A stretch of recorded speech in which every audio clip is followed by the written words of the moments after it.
Bismillahirrahmanirrahim. Assalamualaikum warahmatullahi taala wabarakatuh. Yang berbahagia Al-Fadhil Ustaz Muhammad Fauzi Shah selaku imam dan khatib kita pada hari ini sidang Jumaat 2 Ar-Rahman yang dirahmati Allah sekalian.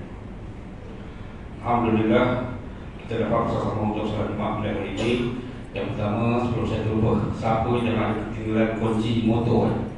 Ada yang menyerah kunci motor pada saya, jadi selepas salat saya utarakan kunci motor anda. Yang kedua, pada malam ini kita ada majlis Maulid Rasul, majlis Maulid Rasul selepas maghrib serta kasidah. Jadi saya bagi pengurusi dan dewasa menjemput tuan-tuan untuk hadir bersama-sama salat maghrib serta berkasidah bersama Maulid dan ceramah Maulid Rasul. InsyaAllah ada sedikit jamuan kita sediakan, tetapi secara berbungkus kerana kita masih lagi tidak digunakan membuat majlis makan di dalam kawasan tersebut. Jadi buatlah ramai-ramai bahawa keluarga untuk bersama-sama mendengar kasidah Maulid serta ceramah Maulid Rasul pada malam ini insyaAllah. Yang kedua, saya bagi pihak Musa mengucapkan terima kasih kepada teman-teman yang telah menyumbang ke surau ini untuk memberi alat-alat awal saya serta menerima semua tuan dan juga lepas. Alhamdulillah. Dan juga saya mengucapkan terima kasih kepada jemaah yang telah mendaftar lebih awal. Terima kasih kerana tuan-tuan peka dan alhamdulillah dalam masa tak sampai 24 jam hampir penuh surau ini yang telah berdaftar. Jadi teruskan, yang ada wong itu saya harap tolong berdaftar. Tolong daftar, masih lagi kita dalam universiti yang tidak dibenarkan penuh. Jadi kita memandangkan keadaan tuan-tuan yang hendak sembahyang berjemaah. Jadi kami mengambil sebuah untuk memenuhkan kawasan, tetapi tolong jaga SOP. Tolong jaga SOP dan berdaftar. Jadi pada hari ini insyaAllah saya penuh itu pada hari ini. Jadi waktu nak balik, tolong jangan berpusu-pusu di hadapan pintu. Saya minta maaf, saya tidak boleh buka 2 pintu sekarang. Saya terpaksa buka 1 pintu untuk menjaga kemudahan bertakbiran. Jadi tuan-tuan masa balik tolonglah perlahan-lahan. Yang ada di luar tu saya minta maaf, bagi pihak pengusaha minta maaf, tuan-tuan tidak gunakan masuk lagi kerana kapasiti telah penuh. Walaupun tuan-tuan telah mendaftar dan lulus, minta maaf tuan, saya tak akan nanti cukup penuh tutup. Jadi tuan-tuan akan tidak sangat sembahyang di bawah bersama ini sekalipun. Jadi pada minggu depan tolong datang awal. Jadi tuan-tuan, saya bagi pihak Musa minta maaf jika tidak ada keresahan pada tuan-tuan. Terpaksa berkata orang inilah hakikatnya yang kita sepatut lalui sepatutnya. Wallahu a'lam. InsyaAllah doalah sama-sama kita dapat full capacity jaga pendaftaran dan kita akan buat cara lain untuk kita mudah-mudahan menerima tuan-tuan sebagai tetamu Allah. Saya menyeru pada diri saya sendiri, jangan sekadar kita berbuat untuk berjemaah salat Jumaat. Marilah kita berbuat berjemaah salat waktu bersama-sama. Khususnya pada hari karya surau An-Nur masih tampak lagi. Tuan-tuan boleh datang untuk salat 5 waktu. Jangan kejar saja untuk salat Jumaat. Marilah sama-sama kita penuhkan surau kita ini untuk salat waktu di hari-hari yang datang insyaAllah. Jadi pada hari ini ada sedikit jualan untuk air tebu. Saya minta tolong siapa-siapa yang belajar mengerti sebotol, tolong memberikan untuk Ustaz Syahrir kita, salah satu guru yang ada di surau ini. Sekian, sekali lagi tolong bawa akhbar ke tuan-tuan untuk malam ini salat maghrib berjemaah, berkasidah dan ceramah Maulid Rasul insyaAllah. Sekian, wassalamualaikum warahmatullahi wabarakatuh.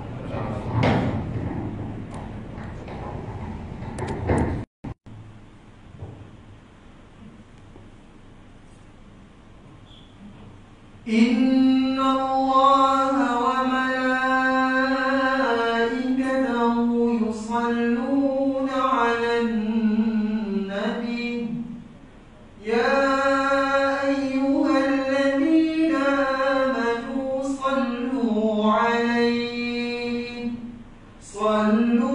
'alaihi wa sallimu taslima.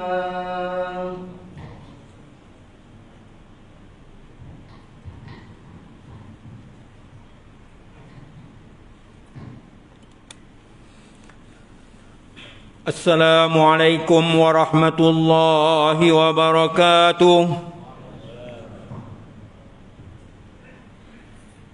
Allahu Akbar,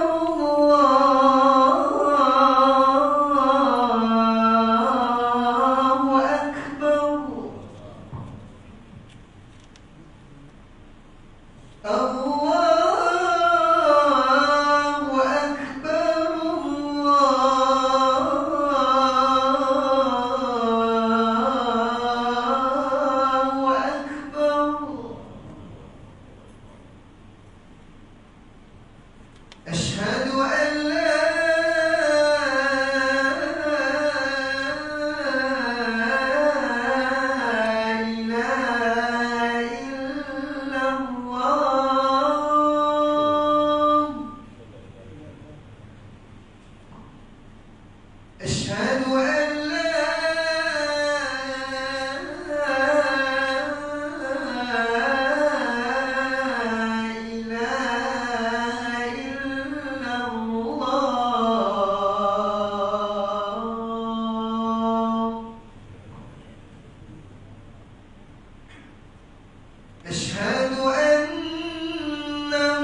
على الفلاح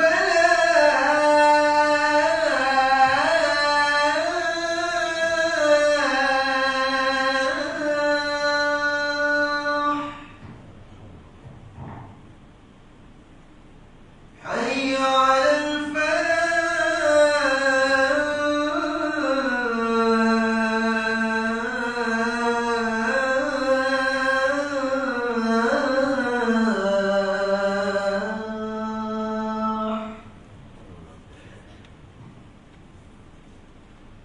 الله أكبر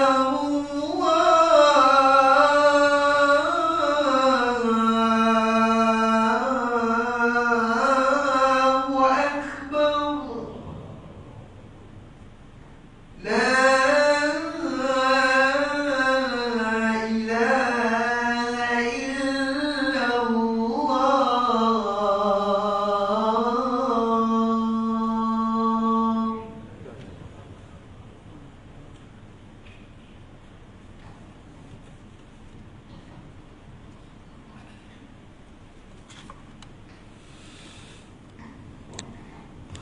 الحمد لله القائل وإذ قلنا للملائكة اسجدوا لآدم فسجدوا إلا إبليس أبى واستكبر وكان من الكافرين أشهد أن لا إله إلا الله وحده لا شريك له وأشهد أن محمدا عبده ورسوله اللهم صل وسلم على سيدنا محمد وعلى آله وأصحابه أجمعين أما بعد فيا أيها المسلمون اتقوا الله أوصيكم وإياي بتقوى الله فقد فاز المتقون قال الله تعالى يا أيها الذين آمنوا اتقوا الله حق تقاته ولا تموتن إلا وأنتم مسلمون. Muslimin yang dirahmati Allah sekalian, terlebih dahulu saya mengingatkan diri saya dan mengajak hadirin sekalian supaya sentiasa meningkatkan ketakwaan kepada Allah Subhanahu wa taala dengan sebenar-benarnya, bersungguh-sungguh melaksanakan segala perintahnya dan meninggalkan segala larangannya, seperti mana yang dinyatakan dalam Al-Quran dan yang diajar oleh baginda Nabi Muhammad SAW. Mudah-mudahan kita mendapat rahmat dan keridhaan Allah SWT di dunia dan di akhirat. Marilah sama-sama kita menghayati khutbah yang bertajuk Sombong itu sifat iblis. Muslimin yang berbahagia, sombong merupakan satu penyakit hati yang mana pengidapnya merasa bangga dan memandang tinggi dirinya sendiri. Dalam satu hadis daripada Abdullah bin Mas'ud radhiyallahu anhu, Nabi Muhammad sallallahu alaihi wasallam telah bersabda, "Al-kibru batarul haqqa wa ghamtun nas." Kesombongan adalah menolak kebenaran dan meremehkan manusia. Diriwayatkan oleh Imam Muslim. Ketahuilah, dosa pertama sekali terjadi adalah dosa kesombongan dan keangkuhan iblis terhadap perintah Allah SWT. Sombong membuatkan iblis kufur dan engkar derhaka. Iblis juga merasakan dirinya ciptaan Allah yang lebih mulia, lebih banyak kelebihan dan kekuatan berbanding Adam alaihissalam. Kerana itulah ia menentang dan mengingkari perintah Allah SWT untuk sujud kepada Nabi Adam alaihissalam, sebagaimana dirakamkan dalam ayat 34 suratul Baqarah yang dibacakan pada awal khutbah tadi. Penyakit sombong hanya boleh disembuhkan berdasarkan kesedaran diri penderitanya sendiri, kerana sombong itu berpunca daripada kondisi hati seseorang. Allah telah mengingatkan kita dalam Al-Quranul Karim surah Al-Isra ayat 37, A'udzubillahi minasyaitonirrajim. Wala tamshi fil ardi maraha Innaka lan takhriqal arda wa lan tablughal jibala tula. Dan janganlah engkau berjalan di muka bumi dengan berlagak sombong, kerana sesungguhnya engkau tidak akan dapat menembusi bumi dan engkau tidak akan dapat menyamai setinggi gunung ganang. Jelaslah bahawa Allah SWT melarang sama sekali manusia bersifat sombong, apatah lagi umat Islam. Rasulullah SAW telah mengajar kita supaya sentiasa bersifat lemah lembut serta bertoleransi sesama insan, tidak mengira agama, bangsa dan fahaman. Yang utamanya ialah mencari kedamaian dan keharmonian dalam menjalani kehidupan duniawi ini. Dalam sebuah hadis daripada Abdullah bin Mas'ud radhiyallahu anhu bahawa Rasulullah sallallahu alaihi wasallam telah bersabda, la yadkhulul jannata man kana fi qalbi mithqalu dzarratin min kibir. Tidak akan masuk syurga orang yang di dalam hatinya ada sifat sombong, walaupun hanya sebesar zarah. Riwayat Imam Muslim rahimahullah. Hadirin yang dimuliakan sekalian, orang yang bersifat sombong ini disebabkan banyak hal, antaranya kerana pangkat, kerana kuasa, kerana jawatan, kerana harta, kerana ilmu pengetahuan dan keturunan. Tetapi terdapat 3 jenis kesombongan yang sangat perlu kita ketahui, kerana ketiga-tiganya kebanyakan orang tidak perasan dan tidak menyedarinya, yaitu sombong terhadap Allah Subhanahu wa taala, yaitu penyakit sombong yang paling parah. Kerana orang yang sombong kepada Allah Subhanahu wa taala berarti ia menolak dan tidak taat kepada Allah Subhanahu wa taala. Dalam hatinya tertanam sikap tidak peduli dan engkar, tidak takut serta tidak malu untuk melanggar apapun perintah Allah SWT. Ia tidak merasa berdosa sedikit pun, walaupun ia tahu ia beragama Islam. Sifat sombong itu dilarang keras oleh agama Islam. Lalu Allah berfirman dalam Al-Quranul Karim, Suratul Ghafir ayat 60, Innal ladhina yastakbiruna an ibadati sayadkhuluna jahannama dakhirin. Sesungguhnya orang yang sombong takabur daripada beribadat dan berdoa kepadaku akan masuk neraka jahanam dalam keadaan hina dina. Yang kedua, sombong terhadap Rasulullah sallallahu alaihi wasallam. Orang yang bersifat sombong ini sebenarnya tidak mahu mengikuti ajaran Rasulullah sallallahu alaihi wasallam. Mereka merasa apa yang diajar, apa yang dicontohkan oleh Nabi Muhammad sallallahu alaihi wasallam hanya sesuai diguna pakai ketika zaman kehidupan Rasulullah sallallahu alaihi wasallam sahaja. Zaman sekarang kononnya kata mereka memadai kita telah dilahirkan sebagai umat Islam. Na'udzubillahi min zalik. Allah SWT berfirman dalam suratul Anfal ayat 22, Inna syarrad dawabi indallahi summul bukmul ladhina la yaqilun. Sesungguhnya sejahat-jahat makhluk yang melata pada sisi hukum dan ketetapan Allah ialah orang-orang yang pekak, lagi bisu dan tidak mahu memahami sesuatu pun dengan akal fikirannya. Maksudnya Allah SWT menghina orang yang tidak mahu mendengar kebenaran dan tidak mahu menutur kata-kata yang sebenar, kata-kata hak, sehingga orang tersebut tidak memahami ayat-ayat Allah SWT dan ajaran Rasulullah sallallahu alaihi wasallam yang ada pada akhirnya, menyebabkan dia menjadi seorang yang jahil, seorang yang bodoh dan tidak mengerti apa-apa, dan kejahilan itulah bentuk kehinaan bagi orang-orang yang bersifat sombong. Yang ketiga, sombong terhadap sesama manusia. Penyakit sombong yang sering terjadi ialah memandang remeh orang lain, merasa dirinya sahaja yang betul dan paling baik, paling bijaksana, paling hebat, paling tahu segalanya. Orang sombong ini selalu membanding-bandingkan dirinya dengan orang lain dan menganggap orang lain bodoh, tidak pandai dan buruk jika dibandingkan dengan dirinya sendiri. Orang sombong ini biasanya gila kuasa, gila hormat dan dahaga akan pujian. Mereka suka membanggakan diri di khalayak ramai, menuturkan kata-kata dan hujah yang tidak layak didengar oleh orang-orang yang beriman dan berilmu.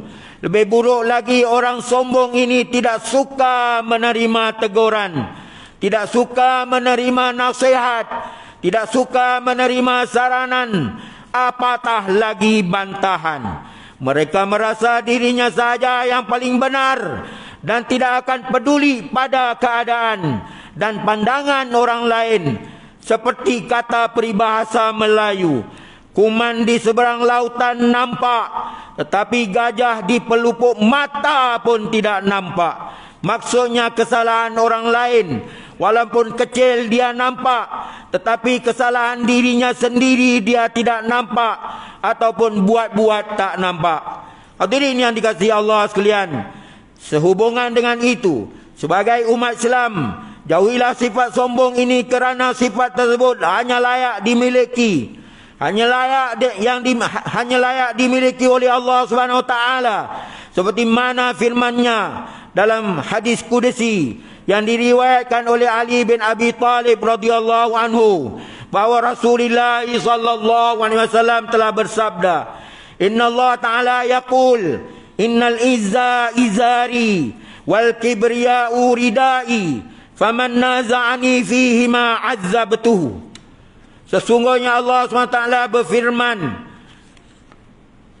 kemuliaan adalah pakaian aku dan sombong adalah selendangku. Barang siapa yang mengambil dariku, aku akan mengazabnya. Riwayat Imam At-Tabarani rahimahullah. Muslimin sekalian, bagi mengakhiri khutbah hari ini, marilah sama-sama kita mengambil iktibar pengajaran tentang bahayanya sifat sombong ini.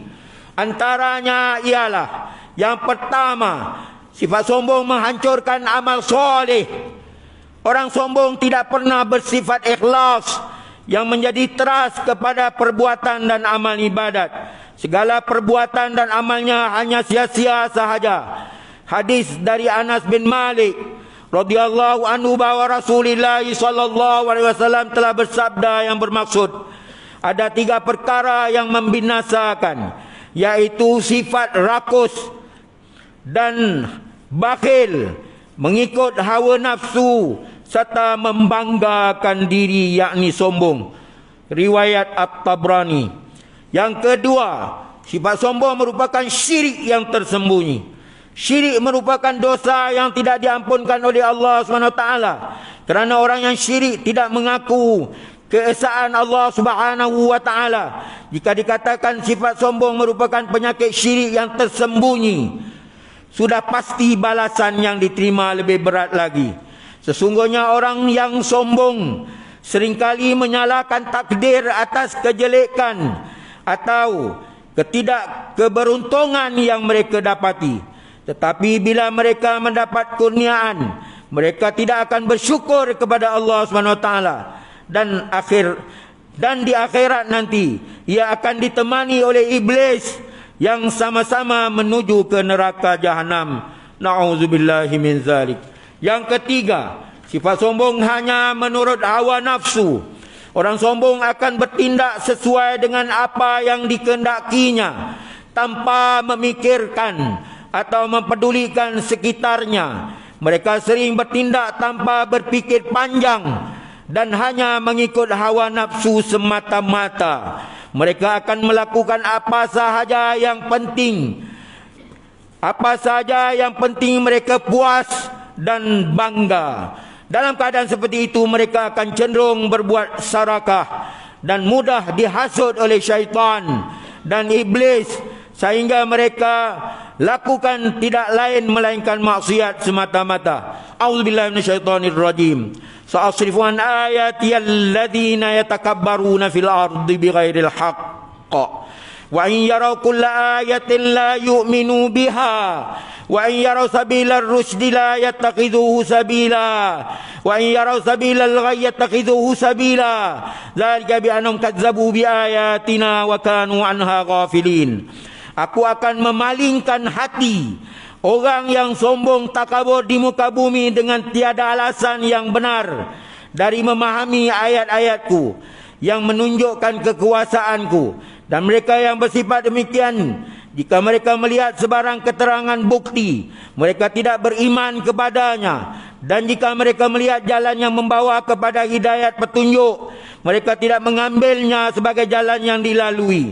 Dan sebaliknya, jika mereka melihat jalan kesesatan, mereka terus mengambilnya sebagai jalan yang dilalui. Yang demikian itu kerana mereka mendustakan ayat-ayat kami dan mereka sentiasa lalai daripadanya. Suratul A'raf ayat 146. Barakallahu li wa lakum fil Qur'anil azim. Wa nafa'ani wa iyyakum bima fihi minal ayati wa dzikril hakim.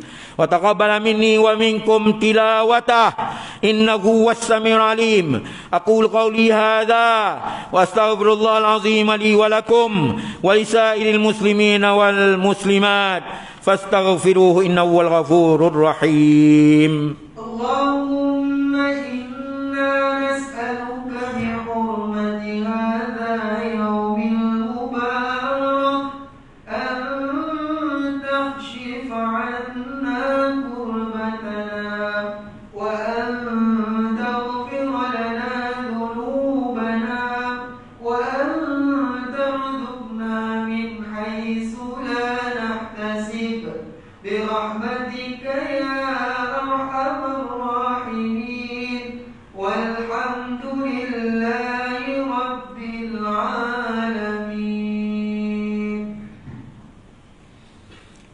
Alhamdulillahilladzi ja'alana minal muslimin wa razaqana minat thayyibat. Asyhadu an la ilaha illallah wahdahu la syarika lah wa asyhadu anna Muhammadan abduhu wa rasuluh. Allahumma shalli wa sallim wa barik ala sayyidina Muhammad wa ala alihi wa sahbihi wa man tabi'ahum bi ihsanin ila yaumiddin, amma ba'd. Fa ya ibadallah ittaqullah usikum wa iyaya bi taqwallahi faqad fazal muttaqun. Hadirin yang dirahmati Allah sekalian, sekali lagi khatib ingin mengingatkan supaya sama-sama kita sentiasa bertakwa kepada Allah Subhanahu wa taala dengan mengawasi diri dan keluarga kita daripada perbuatan keji dan maksiat. Dalam masa yang sama kita terus berdoa agar seluruh negara kita sentiasa dirahmati dan dilindungi daripada segala bentuk ancaman serta penularan wabak COVID-19. Mudah-mudahan kita tergolong dalam kalangan hamba-hamba Allah yang bersabar ketika menempuh segala penyakit yang menimpa. Berdisiplin dengan sentiasa mematuhi SOP dan ambillah pengajaran atas apa yang berlaku. Berhati-hati dan beringatlah selalu walau kita diberi kebebasan untuk bergerak. Ini kerana negara masih memerangi wabak COVID-19 ini demi keselamatan diri serta masyarakat keseluruhannya. Bagi yang terkesan dengan wabak ini, janganlah mengambil jalan mudah dengan memudaratkan dan menyakiti diri sendiri. Kita mestilah berjiwa besar, sabar dan kuat mental serta fizikal berasaskan keimanan yang mantap. Mari sama-sama kita memperbanyakkan selawat ke atas junjungan besar Nabi Muhammad SAW kerana perintah Allah dalam firman-Nya, Innallaha wa malaikatahu yusalluna 'alan nabi ya ayyuhalladzina amanu sallu 'alaihi wa sallimu taslima. Allahumma salli wa sallim ala sayyidina wa maulana Muhammad sayyidil mursalin wa radallahu an ashabi wa qarabati wa azwaji wa dzurriyyati ajmain. Allahumma ighfir lil muslimina wal muslimat. Allahumma ighfir lil muslimina wal muslimat wal mu'minina wal mu'minatil ahya'i minhum wal amwat. Innaka sami'un qaribun mujibud da'wat wa ya qadiyal hajat. Allahumma a'izzal islam wal muslimin وآلك الكفرة والمبتدعة والمشركين ودمر أعداءك أعداء الدين وانصرنا على القوم الكافرين اللهم إنا نسألك ونتوسل إليك بنبيك الأمين ونسألك بأسمائك الحسنى وصفاتك العظمى أن تحفظ بعين عنايتك الربانية وبحفظ وقايتك الصمدانية جلالة ملكنا المعظم Sultan Selangor Sultan Syarafuddin Idris Shah Al-Haj Ibnu Almarhum Sultan Salahuddin Abdul Aziz Shah Al-Haj Allahumma dimil auna wal hidayata wat taufiq was-sihhata was-salamata mink li wali ahdi Selangor Tengku Amir Shah Ibnu Sultan Syarafuddin Idris Shah Al-Haj fi amnin wa salahin wa afiyatin bimanika wa karamika ya dzal jalali wal ikram Allahumma atil umrahuma muslihain lil muwazzafin wal ra'iyati wal bilad wa bali maqasidahuma li tariqil huda war rasyad. Ya Allah, Engkaulah Tuhan yang Maha berkuasa. Kami bersyukur kehadrat-Mu yang telah mengurniakan rahmat dan keberkatan kepada negeri ini yang terus sejahtera dan maju serta rakyatnya bersatu padu di bawah naungan dan pimpinan raja kami sebagai ketua agama Islam di negara ini. Ya Allah, jadikanlah kami ini hamba-hamba-Mu yang sentiasa meninggikan kalimat dan agama-Mu. Hindarilah kami dari kelompok dan golongan yang suka mencela dan mencaci dan menghina agama-Mu. Ya Allah, kurniakanlah petunjuk kepada kami untuk mendirikan salat fardu 5 waktu secara berjemaah, menunaikan zakat melalui lembaga zakat Selangor, mewakafkan harta dan melalui perbadanan wakaf Selangor dan menginfakkan harta kepada tabung infak jariah umat Islam Selangor dan kepada anak-anak yatim melalui Yayasan Islam Darul Ihsan. Allahumma ya dafi'al bala, Allahumma ya dafi'al bala idfa' anna hadzal waba wal bala wal marad wasyada'id wal mihan bilutfika ya latif innaka ala kulli syai'in qadir wa bil ijabati jadir. Rabbana hab lana min azwajina wa dhurriyyatina qurrata a'yun waj'alna lil muttaqina imama. Rabbana atina fid dunya hasanah wa fil akhirati hasanah wa qina adzaban nar. Ibadallah, innallaha ya'muru bil 'adli wal ihsan wa ita'i dzil qurba wa yanha 'anil fahsya'i wal munkari wal baghi ya'izukum la'allakum tadhakkarun. Fadhkurullaha al-'azima yadhkurkum washkuruhu 'ala ni'amihi yazidkum was'aluhu min fadlihi yu'tikum wa la dzikrullahi akbar wallahu ya'lamu ma tasna'un. Aqimus shalah.